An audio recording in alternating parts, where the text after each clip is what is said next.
ఉన్నంతలో బతకాలని కొన్ని చూపిస్తుంటాయి కదా, అదే అండి ఊరు వాతావరణం. రావి చెట్టు, రాములవారి సన్నిధి, తర్వాత రచ్చకట్ట, ఇవి ఊరు అని తెలియజేస్తుంది కదా. మా అమ్మమ్మ వాళ్ళ ఊరండి. Welcome back. Hello everyone.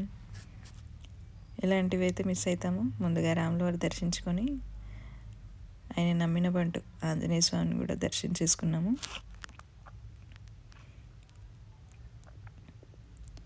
ఇంటికన్నా గుడి పదలం అంటారు కదా. ముందుగా చాలా ఇయర్స్ తర్వాత వచ్చాము, గుడి దర్శించుకుంటే బాగుంటుందని వచ్చేసి ఇదిగోండి రచ్చకట్ట. ఎన్ని తీర్పులు జరిగి ఉంటాయో ఇక్కడ. ఇదిగోండి 1964లో కట్టిన ఈ ఇల్లు ఇప్పటికీ అలాగే ఉంది, ఏ ప్రాబ్లం లేదు. ఇవి దూలాలు అంటారు, మీకు ఎంతమందికి ఐడియా ఉంటుందో నాకు తెలీదు. దూలాలతో కడతారు, పైన సౌడు వేసి మళ్ళీ వాటిని స్లాబ్ లాగా గట్టిగా ఉంటుంది. మేనమామ పిలుపు, చిన్నప్పుడు ఎన్ని ఆడుకునే వాళ్ళమో వీళ్ళ భుజాలెక్కి. మా అత్తయ్య పొలానికి వెళ్ళిందంట.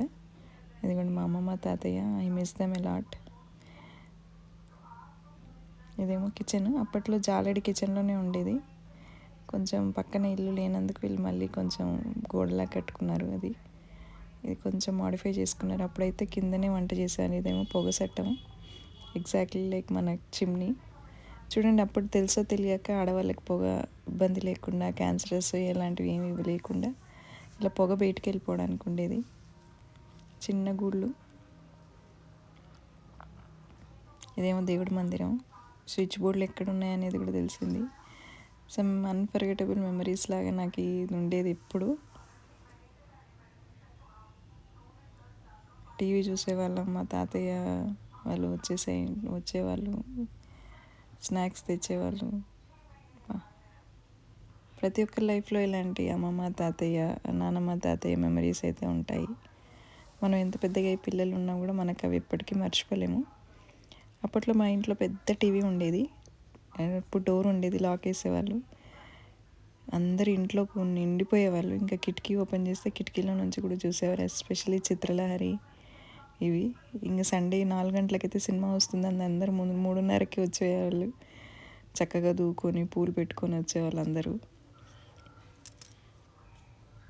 వారు సేద తిడుతున్నారు. ఇదిగోండి చిన్న రోడ్లు. అప్పట్లో మా అమ్మ చట్నీ నూరేది ఇక్కడ, రోటి పచ్చడి. ఇంకా మా తాతయ్యకి చాలా ఫేవరెట్ అయిన ప్లేస్ ఇది. ఏ హడావిడి లేకుండా ఆయన రోజు పొద్దున్నే పూజ చేసుకునేవాళ్ళు. ఏం చదివేవారు అర్థం అయ్యే కాదు. బట్ ఎనీవే, ఇదిగోండి ఇది స్టోర్ రూమ్. మా మామయ్య వ్యవసాయం చేస్తారు, సో ఆయన యూజ్ చేసే స్ప్రింక్లర్స్. మా వారు ఏదో ఇన్వెస్టిగేషన్ చేస్తున్నట్టు దాన్ని మళ్ళీ అటు ఇటు తిప్పి చెక్ చేసుకుంటున్నారు. ఇదేమో టబ్బు. అప్పట్లో మేము బట్టలన్నీ ఉతికేవి వాళ్ళం. చూడండి, అసలు జాయింట్ ఫ్యామిలీ అయితే ఎన్ని పనులు అయ్యేవి. ఓకే ఉంటే అయినా అలసట ఉండేది కాదు, హాయిగా చేసుకునే వాళ్ళం. వాటర్ ప్రెషర్ వల్ల అటు ఇటు వెళ్తుందని ఫైనల్లీ ఈయన డిస్కవర్ చేశారు, నాకు అదే చెప్తున్నారు.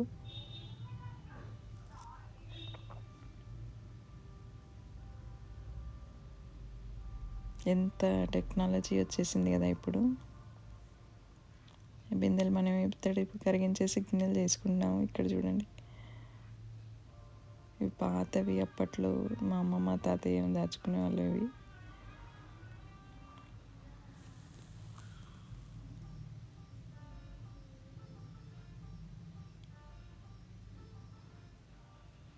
మా వారు షేవింగ్ కిట్కి అయితే బాగుండేది, ఇది లాక్ వేసుకునే వాళ్ళము అని అనుకుంటున్నాడు.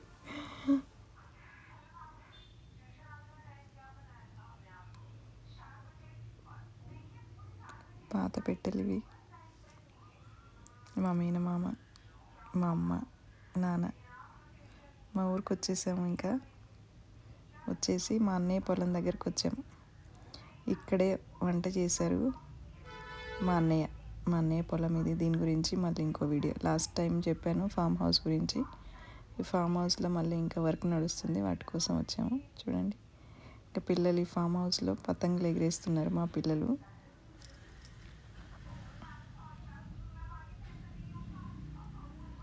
ఒక మనిషి అనుకుంటే ఏదైనా సాధించవచ్చు, కానీ దానికి ఎంత కష్టం ఉంటుందో అనేది ఈ ఫామ్ హౌస్ నేను వచ్చినప్పుడు కనిపించింది నాకు. కానీ కళ కన్నడమే కాదు, కళను నెరవేర్చుకోవాలి అనేది మనం నేర్చుకోవాలి. రిస్క్ అయితే ఉంటుంది, but we should move on. ఇదిగోండి ఆ కోడలు ఉన్న అబ్బాయి, వీళ్ళ పిల్లలు అయితే ఫుల్ ఎంజాయ్ చేశారు ఫామ్లో.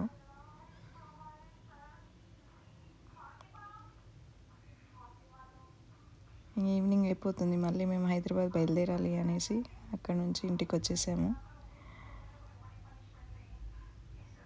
చూడండి ఎంత చక్కగా ఉన్నాడో. ఉదయించే సూర్యుడు, అస్తమించే సూర్యుడు నుంచి మొదలైన మా ప్రయాణం ఇప్పటికీ ఇంకా అవ్వలేదు. సూర్యుడు మాత్రం వాళ్ళ ఇంటికి వెళ్ళిపోతున్నాడు. మేము మా ఇంటికి వచ్చేసేయాలి అన్నట్టు బయలుదేరాం. మన అనే వాళ్ళ దగ్గర కాస్త టైం స్పెండ్ చేసిన తృప్తి అది వేరే ఉంటుంది. అమ్మ వాళ్ళ ఇల్లు, అమ్మమ్మ వాళ్ళ ఇల్లు, మళ్ళీ మా ఊరు, ఎన్ని కవర్ చేసాము ఈ 2 రోజుల్లో. చివరిగా మళ్ళీ అమ్మ వాళ్ళ ఇంట్లో నుంచి సెండ్ ఆఫ్ చేసి బయలుదేరిపోయాము. ఈ వీడియో మీకు నచ్చినట్టయితే like, share and subscribe. Thank you for watching.